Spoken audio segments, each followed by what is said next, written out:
The Brave Tin Soldier and the Ballerina of Starlight. In a quiet little town, nestled between snow-capped hills and cobbled streets, there was a dusty toy shop that time had nearly forgotten. It belonged to old Mr. Calvino, a kind toy maker whose hands, though wrinkled, still held the magic of childhood dreams. One wintry evening, as frost painted lace on the windows, Mr. Calvino worked late into the night on his very last creation, a set of 25 tin soldiers. Each one stood tall, proud, and shining silver under the lamplight.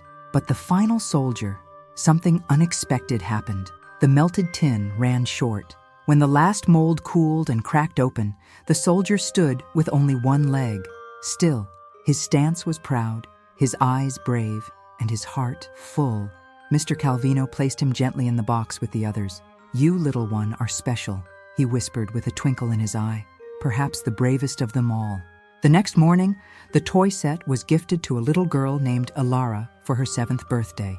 Her eyes lit up when she opened the box, but what truly caught her attention wasn't the glittering line of identical soldiers. It was the lone one-legged warrior who stood with quiet dignity at the end. Alara placed him on her bookshelf, right beside a delicate porcelain ballerina who stood on one toe, arms frozen mid-dance, her skirt shimmering with silver stars. Though silent, there was a spark between them, as if they recognized each other in some ancient, forgotten way. That night, when the moon rose high and the house grew still, something extraordinary happened. The clock struck midnight. A shimmer of light sparkled across the room. Toys began to stir. The teddy bear yawned, the jack-in-the-box giggled, and the tiny wooden mouse zipped across the floor on a skateboard. And standing straighter than ever before, the one-legged tin soldier blinked. He was alive. So was the ballerina. "I knew you would wake," she said, in a voice like wind chimes and music boxes. "You are not like the others." He nodded, unsure how he could feel so much for someone he had only just spoken to. But before he could say a word, the window burst open with a whoosh of icy wind. A twisted shadow slithered in, a paper goblin, sharp and cruel, made of torn black newsprint and broken dreams. It growled with a crinkle. "The heart of the ballerina belongs to me." The toys gasped. The goblin cast a spell of whirlwind and swept the soldier off the shelf. He tumbled out the window and into the unknown, falling far, far below. And so begins the journey of a brave soldier with only one leg, thrown into a modern city where magic still lingers in alleyways and under subway tunnels, where toasters talk and street lamps sing lullabies. But no matter how far he falls, his one wish remains strong: to return to the ballerina who waits beneath the stars. The wind howled as the tin soldier spiraled through the night, tumbling from rooftop to rain gutter, finally landing in a cardboard box on the back of a rattling delivery truck. It sped into the city, neon signs flickering overhead, car horns singing their endless lullaby. The box jolted. The soldier rolled out and hit the ground with a clink, just beside a flickering street lamp that hummed softly. "Oof," murmured a voice. The soldier looked up to see a small robot toy with a cracked screen and a glowing blue eye. "Name's Zeke," the robot said. "You don't look like you're from around here." "I was taken from my shelf," said the soldier. "A goblin of paper and shadow. He wants the ballerina." Zeke tilted his head. "Ah, one of those creatures. This city's full of forgotten things, and not all of them are friendly. You'll need help if you're going to get back to her." Together, they began walking through alleyways lit with shimmering paint and glowing chalk signs that danced when no one watched. As they passed a bakery, a tray of gingerbread guards saluted. In a puddle, raindrops whispered secrets. This wasn't an ordinary city. It was alive, wrapped in magic only toys and lost dreams could see. In the middle of a playground, hidden behind rusted gates, they met Maple, a paper kite girl with wings made of woven wishes. She swooped down from a jungle gym. "You're the one they call the Starlight Soldier," she whispered. "We felt the tremor when the goblin took you." "Starlight?" he asked. "You were forged during the comet's passing, the same night the ballerina was glazed. You were both touched by the same spell. Two souls meant to guard the light." The soldier was stunned. "And now he wants to steal her heart?" "He doesn't want to steal it," said Maple, fluttering anxiously. "He wants to twist it. If her starlight dims, the magic of our world fades." Suddenly, the ground rumbled. Sewer grates shook. From the shadows rose a mechanical rat, covered in rusted armor, eyes glowing red. "He found us!" Zik shouted. "Run!" The rat chased them down a tunnel of music. Literally, pipes played harmonies as they dashed by. Maple soared ahead, pulling the soldier and Zik into an abandoned subway station where a group of ancient marionettes guarded a cracked mirror. "Through there," one said. "The mirror maze leads to the Tower of Echoes. She is held there." "But be warned," another rasped. "Each reflection shows not what you are, but what you fear." With no time to lose, the soldier gripped his sword tighter, his single leg steady, his heart blazing like a star. "I'll face whatever I must," he said. "I'm not whole, but I am enough." He stepped into the mirror, and the glass swallowed him whole. Silence, cold, breathless silence. The tin soldier floated in darkness, surrounded by shards of light that spun slowly like stars in a frozen sky. Then, crack, he landed on a floor of glass. Around him, endless mirrors stretched into the horizon, each reflecting something different. Some showed versions of himself with both legs, others with none. In one, he was made of gold, in another, of smoke. "This place," he murmured. "It bends the truth," whispered a voice. But it wasn't Zik. It came from the mirror to his left. He turned and saw himself, but older, worn, and dull. This reflection stared back with hollow eyes. "You'll never reach her," it hissed. "You were made broken. She deserves a perfect protector, not a flaw." "I was made brave," the soldier replied, heart pounding. "I was made with purpose." The mirror cracked. A second figure emerged, this time the ballerina. But her eyes were cold, her smile twisted. "You fell," she said, arms folded. "You left me. That wasn't by choice," he whispered, stepping forward. "She's not real," echoed a voice from behind. Zik and Maple had found their way inside, their reflections dancing wildly across the glass. Maple hovered, wings trembling. "This maze tries to trap your heart," she said. "Don't listen." But it was too late.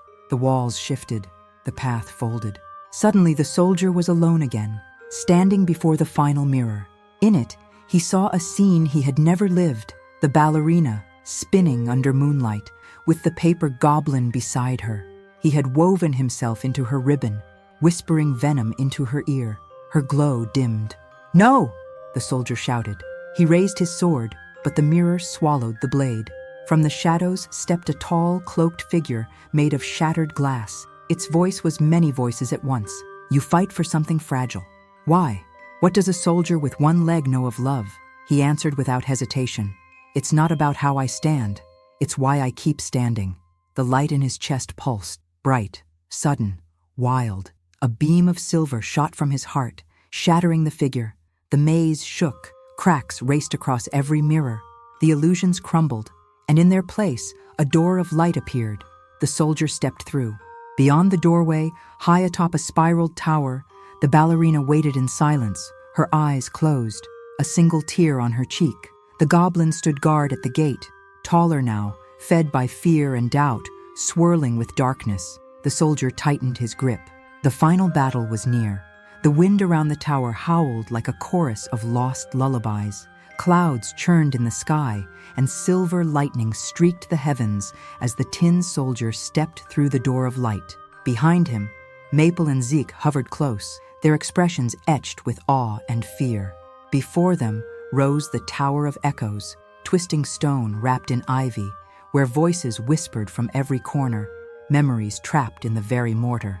At its summit, the ballerina stood on a pedestal of moonstone, her arms frozen mid-dance. Her eyes remained closed, and a faint glow pulsed within her chest like a heartbeat in a cage. Blocking the way was the goblin of paper and shadow, now taller than ever, his form jagged and constantly shifting.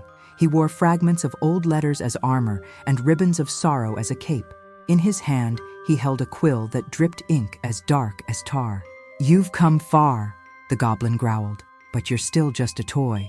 "I may be small," the soldier replied, "but I'm not powerless." With a roar, the goblin lunged. The battle began. Zik fired bolts of light from his core, sparks flying. Maple darted through the air, blinding the goblin with gusts of glowing wind. But the goblin was swift, his ink forming claws and cages. The tin soldier charged. He struck true, his blade slicing through one of the goblin's arms, which unraveled into words, lost promises, and forgotten dreams. But then the goblin laughed. "You think strength comes from steel?" he hissed. "Let's test your will."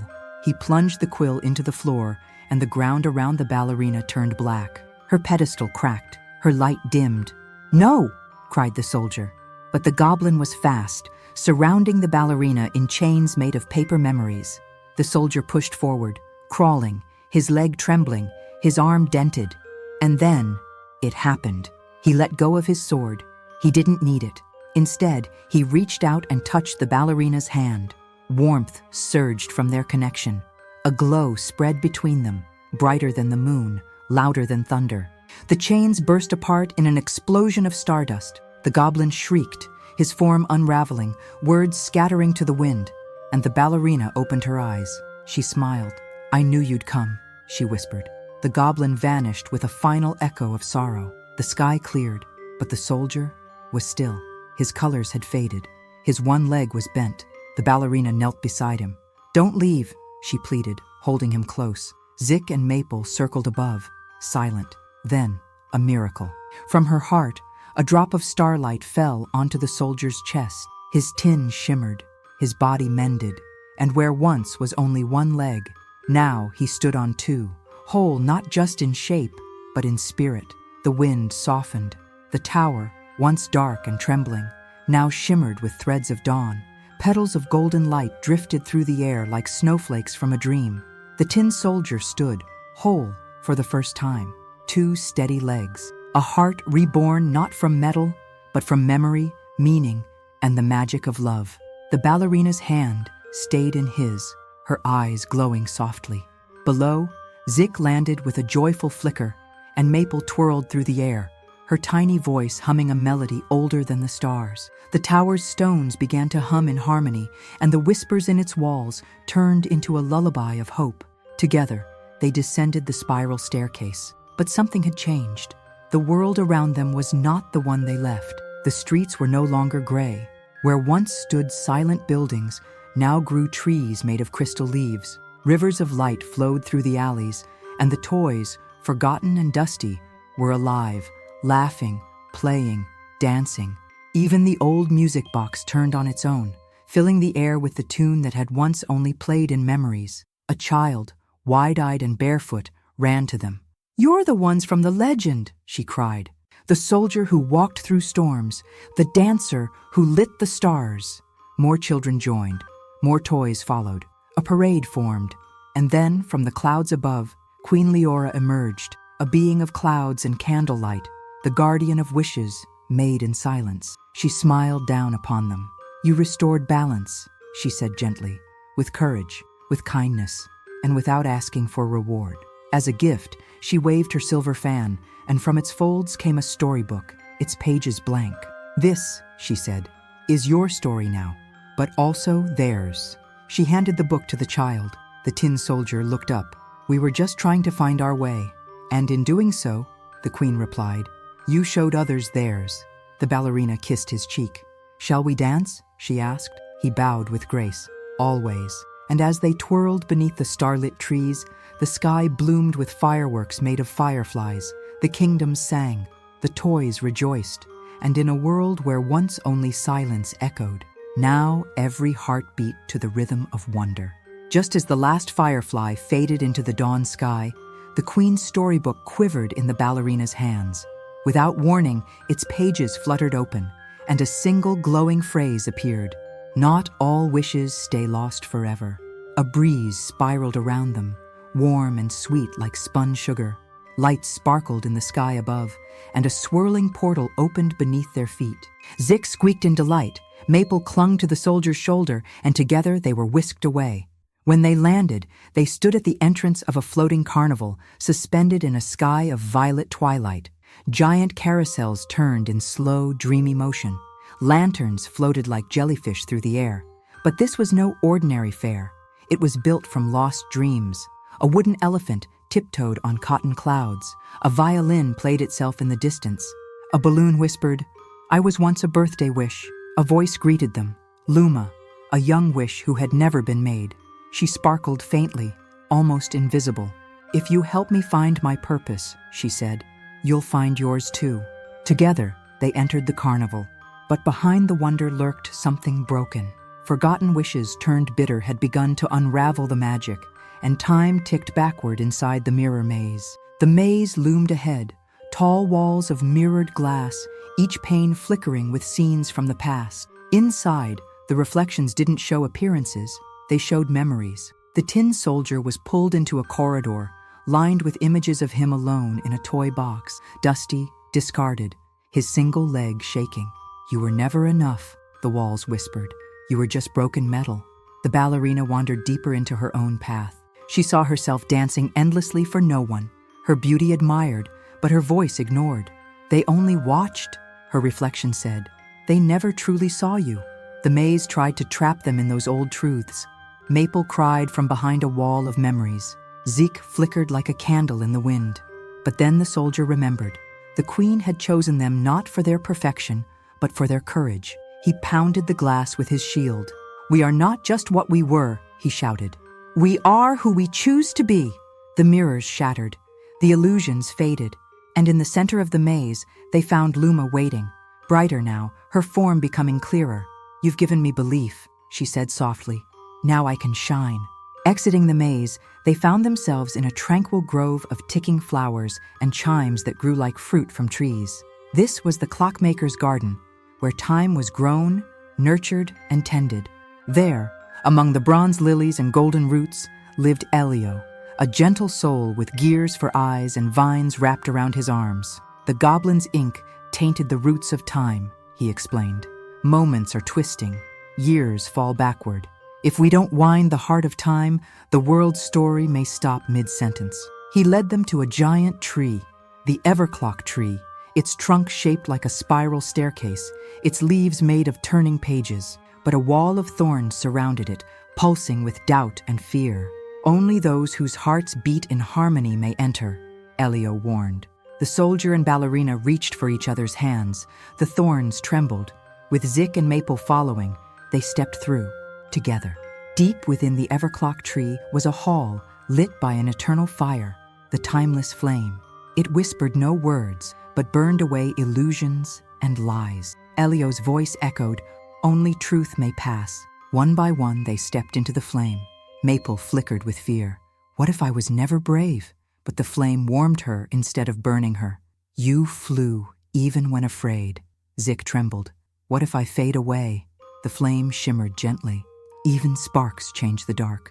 The ballerina hesitated, then stepped forward. "I was more than just beauty.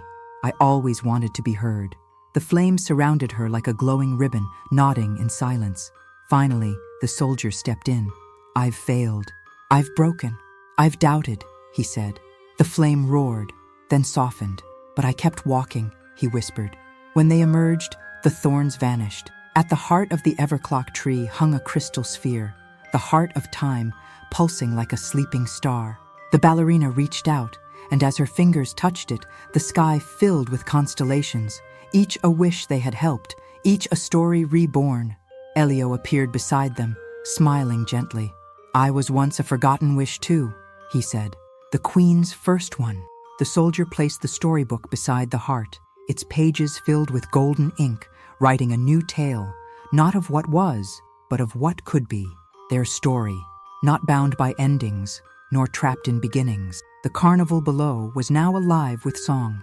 The skies turned into tapestries of dreams, and Luma, fully formed, soared above them, leaving a trail of light behind. The ballerina twirled, the soldier bowed, and as they danced beneath the canopy of stars, the heart of time ticked once more, not to count down, but to begin again.